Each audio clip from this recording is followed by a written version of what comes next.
Here's what's cooking on today's Sports Stove podcast. A big trade in the NFL. Julio Jones, the Tennessee. We're going to cover that. Major League Baseball All-Star ballots came out. We've got a guest to talk to us about the All-Star game. Then we'll talk some NHL and some NBA to close out the episode today. That's what's cooking on today's Sports Stove podcast. From Belly Up Sports and the Belly Up Podcast Network, you're listening to the Sports Stove Podcast with your host, Vince Stover.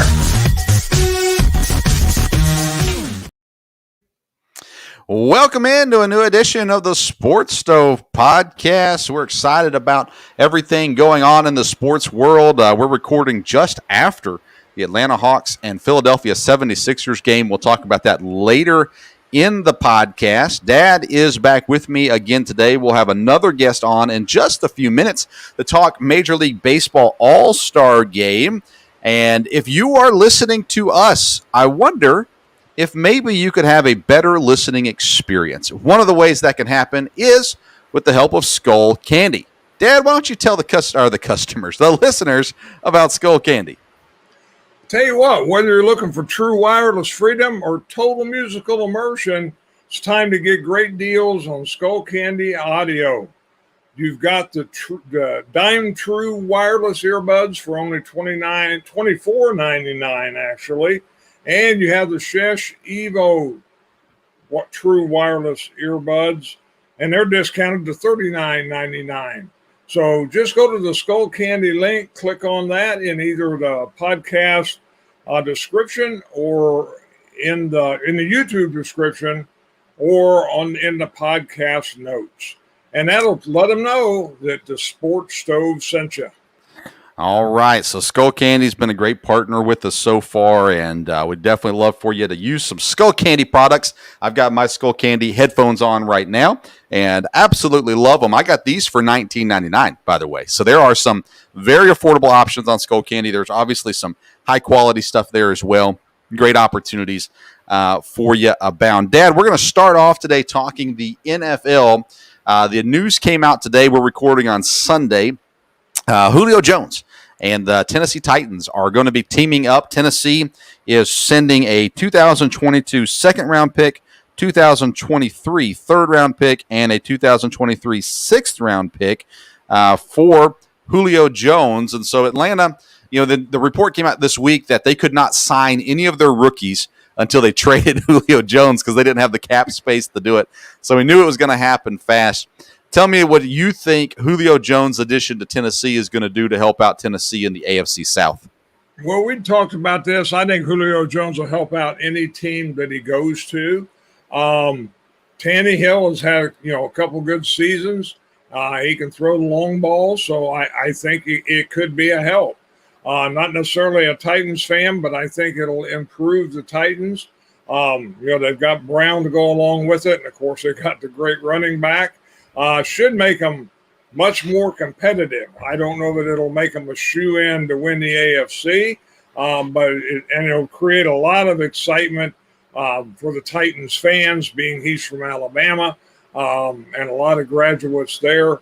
And so I think it'll be a good move. Probably a little surprised that we'd heard he had to have a first-round pick to get him, and he didn't do that, but. I think the Titans got a good deal on that, and we'll see.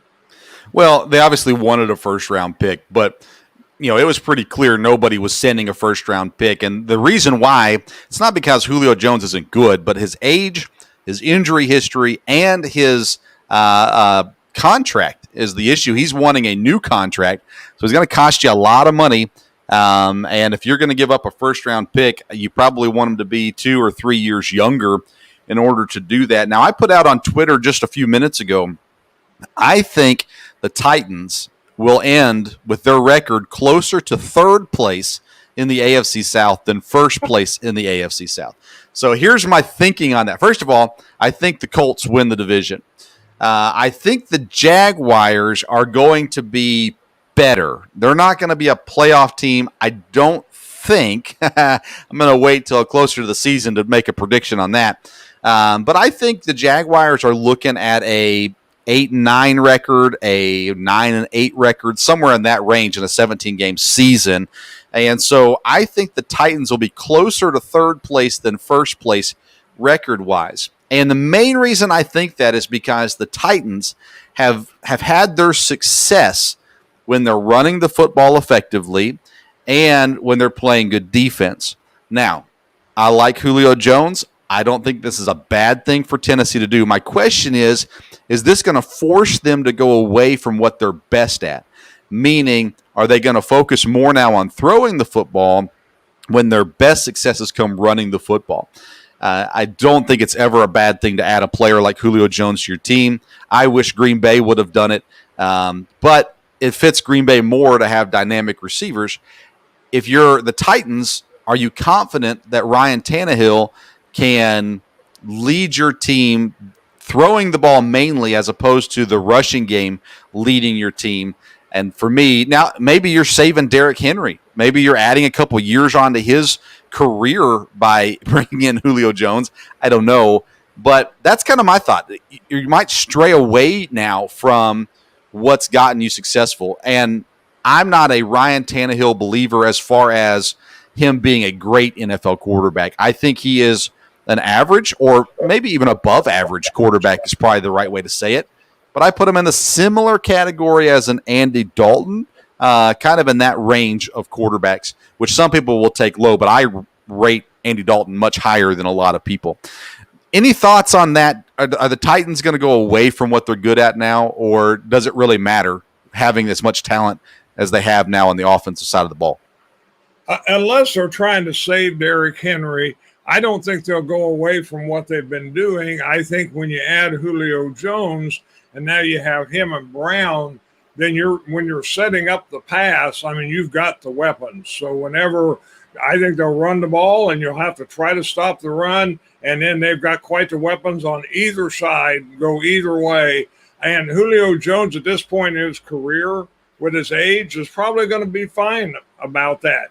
You know, he'll catch, I'd say the vast majority of his catches may be touchdowns. I don't think he'll catch a lot of balls necessarily every game, but he'd probably be happy with, a touchdown or two and going the long ball. Plus you've got Brown. I think it'll make it, defenses are going to have to figure something out with that. And they've had trouble stopping Henry, knowing that's what they were going to do. So I think it can definitely help. I don't know if the Titans are the greatest thinkers and schematic people, but it gives them definitely another weapon. Well, and you're talking about a new offensive coordinator because Arthur Smith has gone to Atlanta. They're also down a weapon as far as Jonnu Smith goes, so they lose their top production tight end. I don't know if Delaney Walker's still there. He was injured last year or opted out last year. I'm not sure which one. So I wonder, it's going to sound funny asking this question, but is Julio Jones going to fill the gap that Jonnu Smith left, or is he going to be above and beyond? Because I'm not saying that Jonnu Smith is better than Julio Jones. The question is, in that role and in the way their offense flows, I wonder if it's going to be able to fill that void or if it actually improves the team at all. Again, I don't know. I feel stupid saying losing Jonnu Smith and adding Julio Jones, is that really an upgrade? I guess it is, but any thoughts on that? I think, yes, I think Julio Jones will fill the gap there. I think the key for the Titans will be to find a very good blocking tight end because that's going to be a bigger issue. Before, the tight end had to be one of the main receivers. He doesn't have to be the main receiver now. He needs to be the guy that once or twice a game can go up the middle, catch it when you throw it to him, and the blocker. Now, where they'll find that guy or to be able to develop that guy, we have to be seen. But I think that's where the change would come, not from running the football, but from being a 2 or 3 wide receiver set at times instead of relying on the tight end. Yeah, I don't know that Julio Jones can fill the missed opportunities of Corey Davis, but we'll see. There you go. Oh, boy, the Titans. We'll see. Like I said, I think they'll be closer to third than first, but we will see. If you're listening to us today, it's in part because we are presented by Yeti Coolers. Yeti Coolers are at home, on the dock, at the ranch, in the blind, or on the boat, and the Tundra 65 is no exception. It is Yeti's most versatile cooler, just as adept at keeping your catches cold in the field as it is storing the drinks and food for your backyard barbecue. This ice chest, the Tundra 65, is plenty roomy and can hold a limit of redfish or your prized brisket without breaking a sweat. You can customize this cooler with your favorite collegiate or Major League Baseball logo. Click the link in the YouTube description or in the podcast notes to visit Yeti Coolers and get your cooler today. Speaking of being able to customize with Major League Baseball logos, we're going to transition now to Major League Baseball, and joining us now is a writer from Belly Up Sports, Graham Wallace. How you doing, Graham? I'm doing great. Happy to be with you guys here. Well, thanks so much for coming, being with us. Now, you've got an article coming out tonight, is that correct, on the Major League Baseball All-Star ballots, and they're first coming out. So let's get started with a very simple question. Who you got in the All-Star game?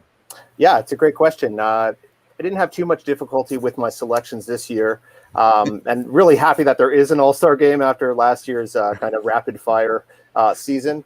But I'll just kind of go through it position by position, if that's okay. Yeah, let's do it. You guys can let me know what you think. First base, I don't think there's going to be a lot of debate or controversy here. I went with Vladimir Guerrero Jr. He's also my pick for American League MVP so far. I know that doesn't mean anything after 56 games, but the guy's just leading the world in everything, home runs, OPS, average, you name it. And he's really showed an improved physique as well on the bases and defensively as well. So that's really great to see after last season. He kind of showed up to camp and towards the beginning of the season not in the best shape. So it's good to see him running around the bases and really hitting the ball hard. Yeah. In the National League, I went with Max Muncy. I think it was a bit of a different year. A lot of the usual suspects, Paul Goldschmidt, Anthony Rizzo, Joey Votto, the Canadian. I got to shout him out for that. Freddie Freeman. None of them are having really typical years like they usually do. I think Muncy's done enough so far to get my votes, at least for the first few days. I've been trying to vote every day, and he's been getting my votes so far. Second base, I went with another Blue Jay. I promise I didn't vote for only Blue Jays, but Marcus Semien is looking like the player he was in 2019 when he was a top 3 MVP candidate. DJ LeMahieu is usually in the mix, but he's not really having a great season. It's kind of a microcosm of the Yankees' struggles offensively so far this year, which is very okay with me. But Simeon's been great. He's among the WAR leaders. Had a bit of a slow April, but he's really picked things up. Player of the month for May, so that's great to see. So at second base in the AL, a guy that I had was Whit Merrifield. How close is he comparison to Semien? I love Whit Merrifield, and I actually like the Royals probably a bit more than most people did at the beginning of the season. I thought they could be maybe a surprise pick. They might be around 500. I don't know. But to me, he's usually above 300 with a higher number of stolen bases than he currently has. He's definitely considered, but I don't think he's performed up to his typical level. To me, he's one of the best hitters in the American League, one of the best hitters in baseball, really. And he hasn't done as well as he usually does. Another guy I really like at that position is Brandon Lau, but his average is scarcely over 200. He's got pretty good power numbers. It's a really good Rays team. He's a big part of it, but I really didn't think too hard about going with Semien there. Okay. In the National League, this one was a bit of a toss-up for me, and I went with Ryan McMahon. Now, hear me out here, Colorado Rockies. A lot of people might not know about him. The game's in Colorado. Okay, they've had a tough couple years. They traded away Nolan Arenado, obviously, last winter. Probably they're going to see Trevor Story walk out the door pretty soon. That's not the only reason I picked McMahon. He's got 12 home runs. His power numbers are really good. Say what you will about playing in Coors Field, but I think the guy's done a really good job. There's a few other guys that deserve consideration, but I went with McMahon. That might change in next week or as phase one continues here, but I gave McMahon the nod for now. Yeah, and I had Albies there. Albies has had a great, and he really, especially lately, Albies has been pretty solid. And looking at that second base spot in the National League, I didn't feel like there were a ton of guys that made a whole lot of sense there, but I did not take into effect that the game is in Colorado, and you've got to have somebody. And I don't think Trevor Story is that guy this year, so you got to have somebody there for sure. Yeah, all right, good, keep going. Okay, so shortstop. I went with Xander Bogaerts here. At first, it seemed like a really obvious pick, but actually another Ray almost got in there. Joey Wendell, they have identical WARs. Joey Wendell is one of my favorite non-Blue Jays players. The guy plays with no gloves, just old school, great defensively. His defensive numbers are quite a bit better than Bogaerts, but Bogaerts has really impressive offensive numbers. He's been a big reason why Boston's been so explosive this year. So I gave Bogaerts the nod for now. But I think I might reevaluate that kind of as the voting process goes along. In the National League, not a big surprise here. I went with Fernando Tatis Jr. For me, he's the most exciting player in baseball for a few different reasons. He hits a ton of home runs, but he's also missed a lot of games, and he's committed a lot of errors. So he's exciting for kind of good and bad reasons, but even from opening day when he avoided that tag, I don't know if you saw that, but he did. Sorry, I got to center myself here. He did a great job avoiding the tag, and he did that splits move later on, that home run against Houston to tie the game. He's just electrifying. He's bringing more young fans to the game. And at the end of the day, that's what this is. It's an exhibition. It's supposed to be fun. That's a guy I really want to see. Some people might say Trey Turner or something like that, who's also a great player in his own regard. For me, you got to go Tatis Jr. Just make the pick. Don't think too hard about it. Don't overthink it. Just kind of move on from there. I feel like Tatis and Vlad are two you can't argue them. They are what they are. They're young. They're exciting. The Major League Baseball needs this because as great as Mike Trout is, he's not super entertaining. Tatis and Vlad, Ronald Acuna, who I'm sure we'll talk about, those guys are young and they're entertaining. They're bringing a lot to the game. I think it's a good thing for sure. Yeah. So moving on, third base, I went with Rafael Devers. I kind of voted for a lot of Red Sox, which feels weird to me, but I'm trying to be unbiased here. They've been a really surprising team, and he's been a big reason why. 15 home runs. He hit that rocket of a moonshot against the Yankees on Friday, which was just out of there, and it felt like it was under a second. He's been really impressive. He needs to work on his defense a little bit, but I think he's done enough with the offensive numbers and just his overall value to kind of negate his defense, which still needs a bit of work. How much does defense ever play into all-star nods? That's a good question. I've had a couple debates about this. Some people are more into the advanced metrics and the WOBA and the weighted runs created and things like that. I look at that stuff more than defensive things. I do try to look at the full picture, but I mean, come on, we're not really looking at it. That's a great point by you, Vince. I mean, if you're robbing home runs every other night, that's one thing. Lorenzo Cain had some years where it seemed like every night there was a stat of him or a clip of him stealing somebody's home run. But it seems like overall we're looking, and especially in the day and age of fantasy baseball and how big it is, it's offensive stats. But, if you make a bunch of errors, that should play a role in it for sure. Who you got in third base on the National League side? I went with Chris Bryant. There was a bit of a toss-up here, but I thought his numbers were really impressive. Kind of a nice bounce-back year for Bryant. And the Cubs, a lot of people thought they were going to be third, fourth place, sellers at the deadline. They've been really hot over the last month or so. They find themselves in first place in the National League Central. And isn't it fitting that one of their stars from their 2016 World Series championship team is one of the guys leading that charge to the top of those standings? So I think that Bryant deserves the nod for now. There's a few other guys that are having good seasons, but I didn't think too hard about that. He's an established veteran. He's having a really great year, and we'll see how that goes. Yeah, I'm with you on that one. Yeah. Okay, so in the catcher category, I went with a couple of old favorites. Salvador Perez, Yep. Kansas City Royals. It'll be his 7th All-Star appearance, which is really quite impressive. He's only 28 years old. It seems like he's been around forever. Yeah. Obviously, he's been a part of those couple of World Series teams, one that won it and the other one that lost it to the Giants. But I thought about Mike Zunino here of the Rays. I'm pretty high on the Rays. They've been really great all year. He's got really good power numbers, but he's in more of a timeshare with Francisco Mejia. And his average is a little under 200 right now, so I didn't feel great about putting him there. Again, defense isn't huge when it comes to this stuff, but Perez, for me, I think he's probably got the best arm among catchers, at least in the American League, and his power or his offensive numbers are great. So I went with him, and then I went with Buster Posey in the National League. A lot of people thought his career was kind of winding down. He's playing in his age 34 season right now, but he's kind of continued to turn the clock back.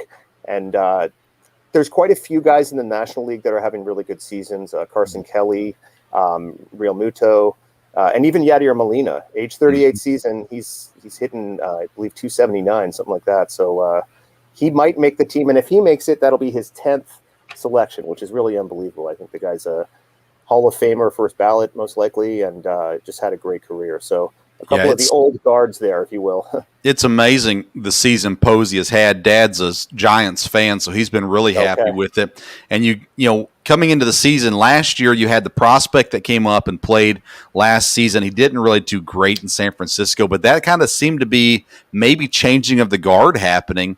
And you thought maybe Posey would get some more run at first base, but Brandon Belt's been okay there for them too. Posey coming along, that's probably one of the biggest reasons San Francisco's had such a good season so far, is Posey coming back to form. I'm with you 100% on that one.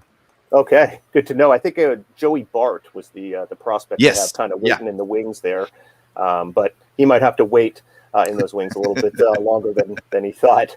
Now we get to the outfield. A bit of an interesting mix of players there, especially in the American League. I went with Adolis Garcia, the rookie from the Texas Rangers. He's actually a 28-year-old rookie. There's a couple of older rookies this year, himself and your main Mercedes, who are really kind of lighting it up right now. He's been really electrifying. Great power numbers. He can really play the field as well. It's good to see Texas kind of have a kind of blossoming star. It's been a rough few years for some fans of Rangers baseball. I also went with Aaron Judge. He's had a nice bounce back year. He's been able to stay on the field, which is the biggest factor in that, I'd say. And I went with Mitch Haniger, another guy who's having a nice comeback season. I think the Mariners have been decent. They've been kind of around 500, and he's been a big reason why. Considered Randall Grichuk here from the Blue Jays. He's having a really nice season. Top 5, I believe, in RBI. He's got over 40 RBI, and he's got 12 home runs as well. Played a pretty good center field for the most part, since we haven't had Springer play hardly any games for the Jays.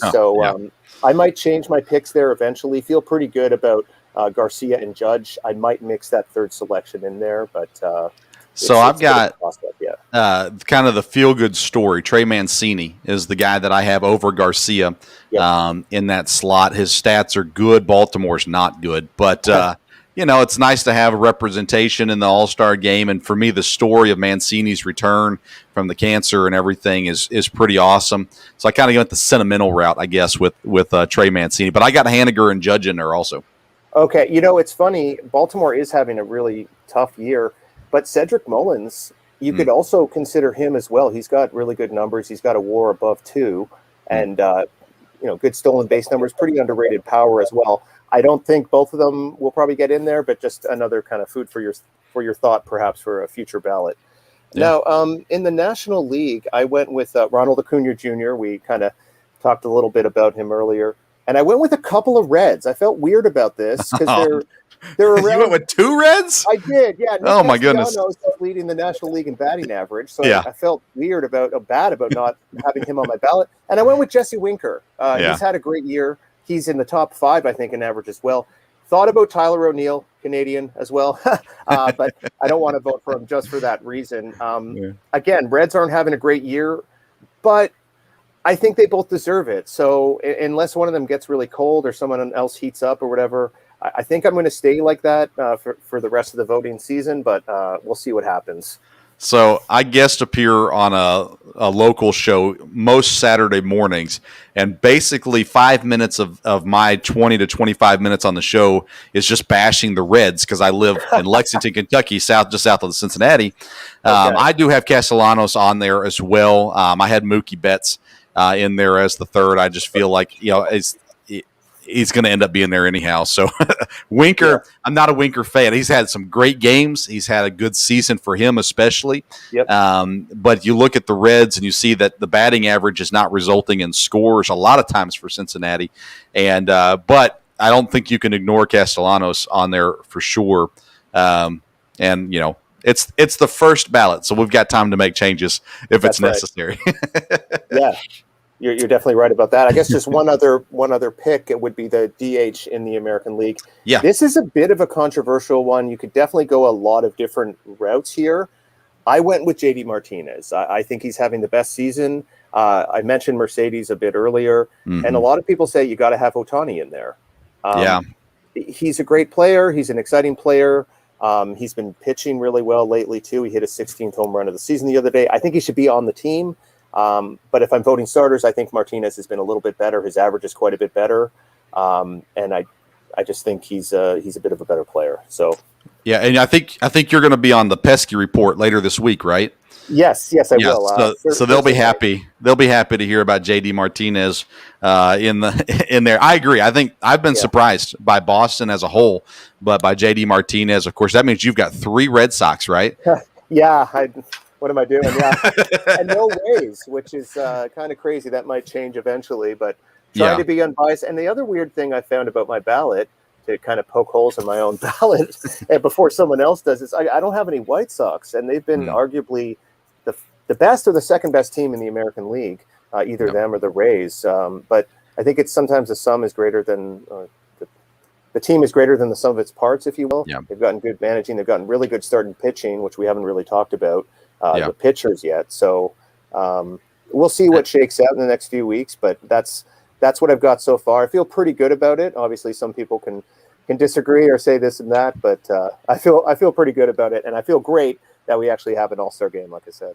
Yeah. And Moncada's probably one of the guys to consider, but I got Devers there too. Dad, what do you got other than San Francisco Giants? What do you got? No, I mean, I pretty much agree. With all that, was pretty much right there on everything. There are a lot of good third basemen in the National League. I think Bryant makes sense, but there's 2 or 3 guys, and again, you have to have a giant. Longorio's having a great year, probably not all-star material, all-star starter material, and Riley has really picked it up from the Braves. There are several good ones, and of course the Cardinals third baseman also. Yeah. American League outfield, Benintendi's had a great year. Again, I don't know that he bumps any of those guys there. And it's interesting you talking about Winkler. I don't know if you've seen today, but I think he has 3 home runs and is going crazy. So here I'm in Ohio, so they're at least excited about him. Him and Castellanos give them something to be excited about. Looks like Grisham from San Diego is having a fairly good year too. And we talked a lot about San Diego before the year started. So basically everything else, I'd have to agree with that. I mean, I like Altuve. I know the questions about that, but he's having a good year. They're as same way both on my fantasy team and in the real thing, the Houston first baseman Gurriel is doing real well too, but again, he's not Vlad Guerrero, so I understand that. I grew up really enjoying all-star games. It was a big deal back then, and I think there's potential. A lot of exciting guys. You could draw people back to watch the all-star game if they get the right people in with some of this young talent. And being it's in Colorado, anything could happen. So. Yeah, you got it. Colorado's a great place to hit some baseballs. No doubt about that. Should make a fun home run derby, a good all-star game as well. Graham, tell everybody where they can follow you on social media and where they can find your writings. Yeah, thank you. It'll be Graham W_bus. The bus stands for Belly Up Sports. I have the same thing for my Instagram. That'll be on Twitter, on Instagram as well. You could find me on Facebook. It's just my name, Graham Wallace. I typically write posts about the Blue Jays. I did a bit of a break from that this week. I did the All-Star Game Roundup thing.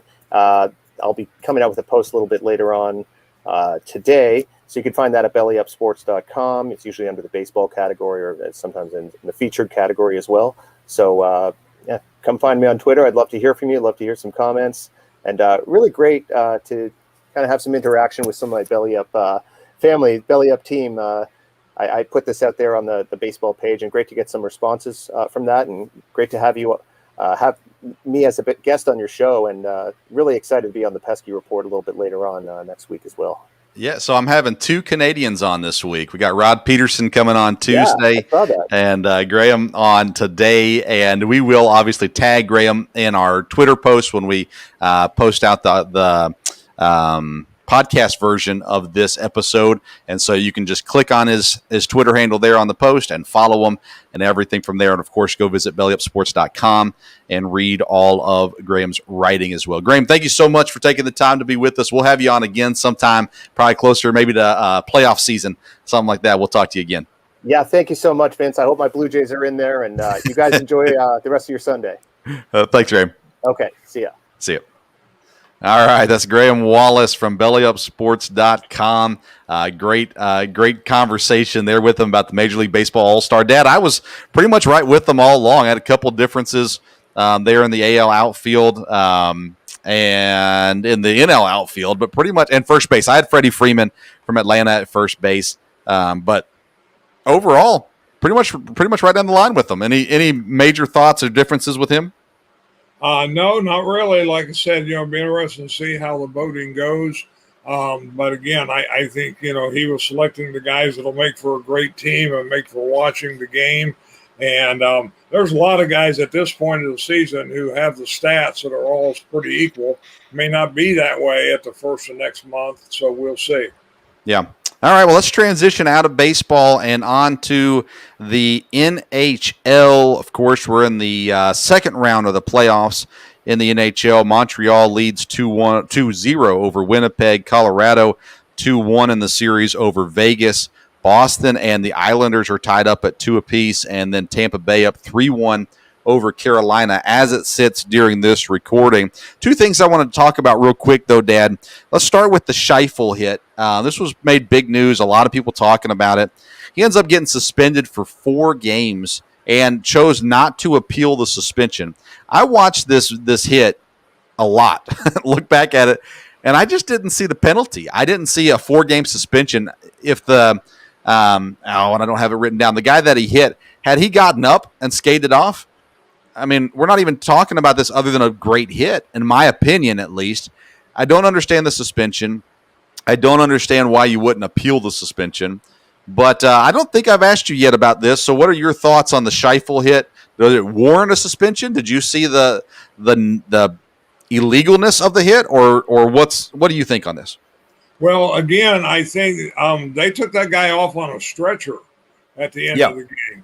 So, there was definite potential for injury. I've enjoyed watching. There have been great hockey games in the playoffs. Historically, the officials swallow the whistle in the playoffs, and that's been true. But to me, it's been very physical. Just a lot of the series is just very, very physical. It's fun to watch, but I think when you get to the end of the game, there can be a lot of emotion and a lot of build up, things that we don't see or things that we don't hear.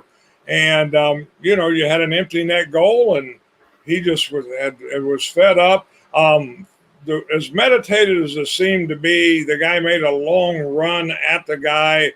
The game was over. You can't have people get hurt. You have to be careful with that. I mean, if you get hurt checking and that kind of stuff, that's all part of it.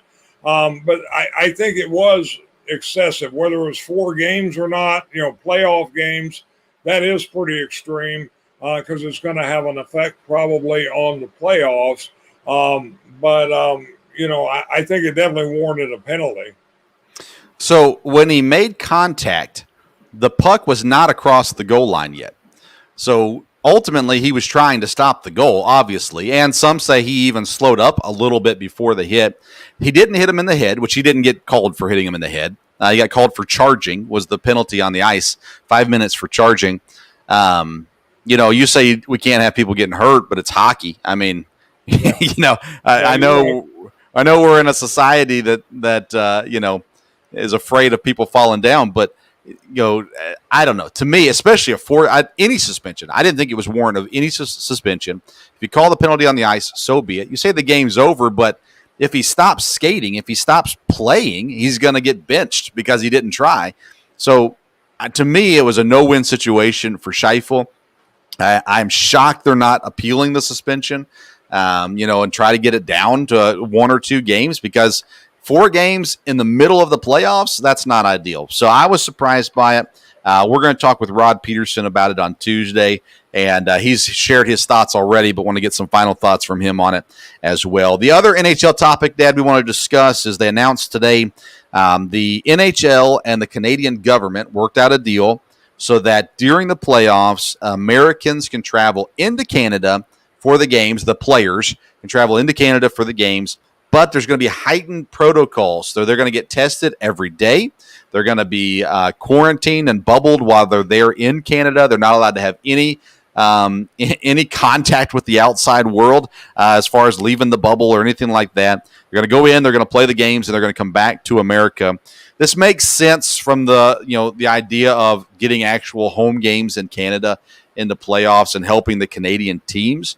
To me, this is a massive, massive, massive advantage for the Canadian team, because of you're talking about changing everything that the American team, whoever it is that's traveling into Canada, everything they've done all season now is going to be different for this 2 games when they travel up to Canada. And to me, it just makes it an incredible advantage, home advantage for Canada in this situation, whoever the Canadian team is that comes out. I don't know. I mean, overall, I guess it's a good thing because Canada gets the chance to play on their home ice. But this one's weird to me. What are your thoughts? Don't be too rough on Canada, because we're going to be bringing in some Canadian audiences here this week. But but what are your thoughts on this decision made by Canada and the NHL?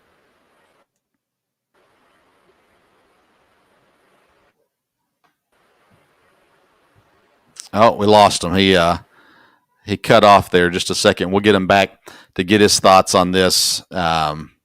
Usually we got about 3 more minutes before he cuts out, but today he goes a little bit early. He'll be back with us in just a second, but we're talking about the NHL and the playoffs and the decisions that were made. I want to remind you, if you're listening to us, so we are presented by Skull Candy and Yeti Coolers.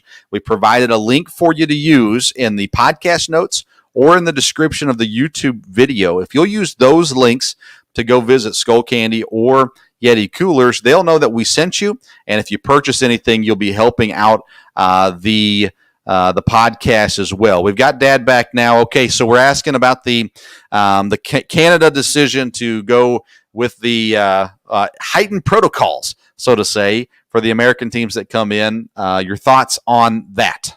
I think it will be an advantage for the Canadian teams. Again, I can see where the NHL wanted to do this. I've kind of wondered all along. I think the fact that they didn't decide anything early has kind of gotten into this situation now. I think it will be a disadvantage for the American teams going in. Like you said, it's not their normal system at all. They haven't been quarantined all year. It'll be interesting with the matchup here, because you're going to have the best team going up there first, probably Colorado. So I think we'll see right off. If Colorado goes up there and struggles, then it's going to bring more attention to it. The Canadian teams will be the 4th seed. So it'll be, it'll be interesting there. They really haven't said much yet about the Canadian teams coming down here. Is they're going to, what's their restrictions going to be? Because Canadians are going to be concerned about them going back into Canada. So, and maybe that'll come out more in the next day or so. Yeah, I mean, in some ways it's good, but I've wondered all along, and we've asked guys that we've had on, hey, how are they going to do playoffs? And it was, well, we're going to wait and see, they're going to wait and see, where everything is going on in our country. And like I said, things are really relaxed here. Everybody's being careful, but luckily where sports is kind of getting back to normal, there won't be anything normal about this. So like you said the other day, it's different watching those games in Canada on TV with no crowd. That's a different, and that'll be a different thing for the United States too. They're used to big crowds now, a lot of excitement, and now they'll all be pumped in. So I think it could definitely be an advantage for the Canadian teams, and I'm sure it's a concession the NHL had to make.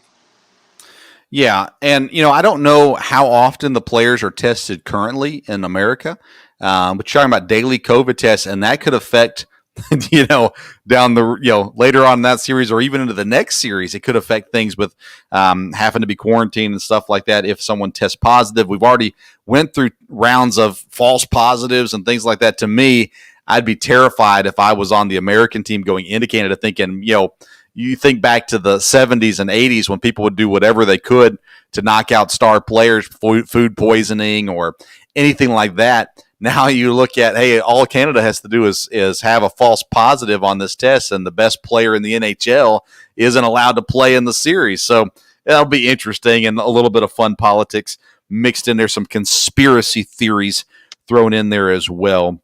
Let's move to the NBA. We'll finish out our episode today with some NBA talk in the midst of the playoffs right now. Earlier today, we're recording on Sunday, Atlanta defeats Philadelphia in Philadelphia, so they take a 1-0 lead in the series. A very exciting game. I had a few thoughts on that on Twitter. You can go look at Sports Stove on those thoughts. One was I was starting to question of whether maybe the NBA wanted Philadelphia to win the way the end of the game was going, but Atlanta pulls it off. Dallas and the Clippers are playing as we record Game 7, the last first-round game in the NBA playoffs. The winner goes on to face Utah, and by the time you're listening to this on the podcast version, that game will be over, and you will know who won. Brooklyn leads Milwaukee 1-0. James Harden injured early in the first game and out. So that series could get interesting. We'll see if Milwaukee can compete with KD and Kyrie. And then Phoenix and Denver will face off as well in round 2. 3 coaching openings currently in the NBA. Boston, of course, earlier we heard this week, Danny Ainge steps down. Brad Stevens gets promoted up to the front office. Now they'll be looking to hire a coach. A few names that are out there internally for Boston and G League related, Jay Larenga and Jerome Allen are possibilities. Then names like Kara Lawson, who was an assistant and now coaches women's basketball at South Carolina, I believe. She was in Boston before, so she's a name that's come up. Sam Cassell and Chauncey Billups, 2 former point guards. They're in the runnings as well. Then Portland and Orlando both making coaching changes. Terry Stotts is out.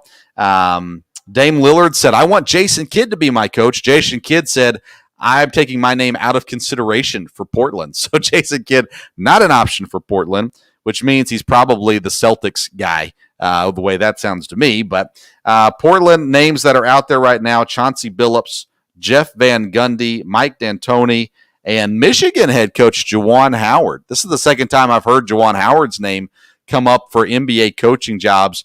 Dad, is there any chance Juwan Howard leaves Michigan to go to the NBA? I would think so. I would think it's something they would, that he would consider. Unless he just doesn't want to go to the NBA. From there, again, he's had great success at Michigan. Big Ten is a conference that's really doing well. And I would think there'd be a chance to attract him. I wouldn't be shocked if he stayed in Michigan either. I don't know how he can go in, 2 years ago and talk about, I'm back, we're bringing it back, Michigan's going to be back, all that kind of stuff, and then after 2 years take off for another job. But to me, it's almost like he has to stay at Michigan and rebuild and try to get a championship there. And until he does, or until it's obvious he's not going to, a.k.a. Jim Harbaugh, then it'll be time to leave. That'll be interesting, though. I like Mike D'Antoni. Would be a great fit in Portland with the roster they have. Chauncey Billups should get an opportunity to coach here very soon. Jeff Van Gundy, I would not hire Jeff Van Gundy at all. And, I think he's past his time there. Orlando, they're in a part with their head coach, Steve Clifford. They are in rebuild mode, so I expect them to hire someone with no head coaching experience, or at least not NBA head coaching experience, maybe somebody that's already in the organization, maybe another young up-and-comer kind of guy as they look to rebuild. They traded Vucevic this season to Chicago. They got some draft picks out of that, some young players there already. Definitely an opportunity there as well. It's interesting, though, Dan, we're in the middle of the NBA playoffs. We talked about it in the last episode. And you got some guys that are starting to stand out. Trae Young is one of them. I don't think you've watched any Hawks games yet, but he has been dynamic. His personality, he's taken on the villain role in the playoffs, and he's happy to be wearing that black cowboy hat and coming into town and destroying fans' hopes and dreams right in front of their very eyes. And today, to watch this team play against Philadelphia, they were just dominant. The end score is close. And if you go back and watch the highlights, you'll probably not understand how good the Hawks looked at times in this game. But, I don't think the 76ers will ever win a championship with Ben Simmons and Joel Embiid on the same team. And we will wait and see if that comes true or if that transitions and they are able to pull it off. Doc Rivers, the head coach there in Philadelphia. But I don't know. I've got no confidence in Philadelphia for sure. All right, Dad, we got to say goodbye for this episode. We've got Skull Candy and Yeti coolers. Make sure you click the links on there. Later this week, Tuesday night, 8 p.m., we'll be live on YouTube. I'll have Rod Peterson from The Rod Peterson Show, Canada's daytime sports talk host, will be with us. It'll be just me and Rod on Tuesday, and we're going to talk all kinds of stuff. We're going to talk NHL. We're going to talk a lot of football, CFL, XFL, USFL, maybe even get into some NFL things. We're going to talk some general sports topics. Really looking forward to the conversation with Rod Peterson. That'll be Tuesday, 8 p.m. live on YouTube. And then, of course, it will come out later Tuesday evening on the podcast version there. And then on Thursday, we got Jamal Simmons. He's a writer for BellyUpSports.com. He's going to come on to talk NBA with us as well. And hopefully Dad will be back with us on Thursday, and we'll have more sports conversations, keeping you up to date on everything that's happening around the sports world. Dad, before we close, there's been zero progress on the Aaron Rodgers front. You are a minority owner of the Green Bay Packers. Give us some inside info. What's going on with Aaron Rodgers? Is he going to stay in Green Bay? Are we going to see him retire or traded? It doesn't look like he's going to be traded. I wouldn't know why they wouldn't have done that right away if they were going to. I think they're going to hold to their guns. I'm not sure what the sticking point, or if he's gotten to a point where he said, okay, if you do this, I'll be back. It'd be interesting. From what we've heard, Monday, all the wide receivers could be back at practice. Again, they don't want to get fined. Funchess already said he'll be there. Again, I don't know if Aaron Rodgers will show up Monday, but, it's not going to retire, so I don't know. You would like to think there's something that they've just got to get worked out. Again, I think it'd be a help. Obviously, if he's going to play, then it's going to be a help to be involved in mini camp, but I don't know that he will be. Again, if he's not gone, then it's still a possibility. I saw where the president said, it's divided the fan base from there, but the fan base will come back pretty quickly if Aaron Rodgers come back. There's people that won't forget what he did, but it'll depend on how he explains it and how things go from there. Like they said, Brett Favre was the villain. Brett Favre went to Minnesota. And Lambeau Field was full of people to welcome Brett Favre into the Packer Hall of Fame. So, it's not a done deal. Aaron Rodgers is a little different than that, but we will see. Also, I hope you've noticed I'm trying to help you out. I wore my crimson shirt today to try to let Nate Oates know that we want him on the podcast. Nate Oates, you got to come on, man. We've been trying to get you. Your gatekeeper has shut us down, and we're really nice people. And of course, I know Nate's dad. He was a teacher of mine, a professor in college. Sadly, me and Nate's dad don't have a great relationship, even though he was my professor in college. That might actually hurt us more than it helps us. But nonetheless, hopefully we can get Nate on one of these days. I appreciate that. Dad, you also had an interesting baseball stat or fact, all-star fact. Do you still have that with you? I do. This happened kind of when I was a youngster, so I remember when it happened. But in 1970 was the first year that they had fans have a write-in vote on the All-Star game. And they had that year, there was a guy who had been left off the ballot in spring training who was just going crazy through April and May and June, and actually won the National League batting title that year. And he was a right-end, Rico Carty from the Atlanta Braves, and he was a starter. You had Hank Aaron, Rico Carty, and the great Willie Mays all starting in the outfield. And that was the start of fans being involved once again, to have write-ins, and then later on to be able to vote people in the All-Star game, which was a great thing because it involved people. And baseball needs the fans. Back then they had the fans fully on their side, but a lot's happened since then. All right, very nice. Good find there, Dad. I want to give a quick shout out to the Behind the Mic podcast, Behind the Mic podcast, part of the Belly Up family. I finally got around to listening to it this weekend.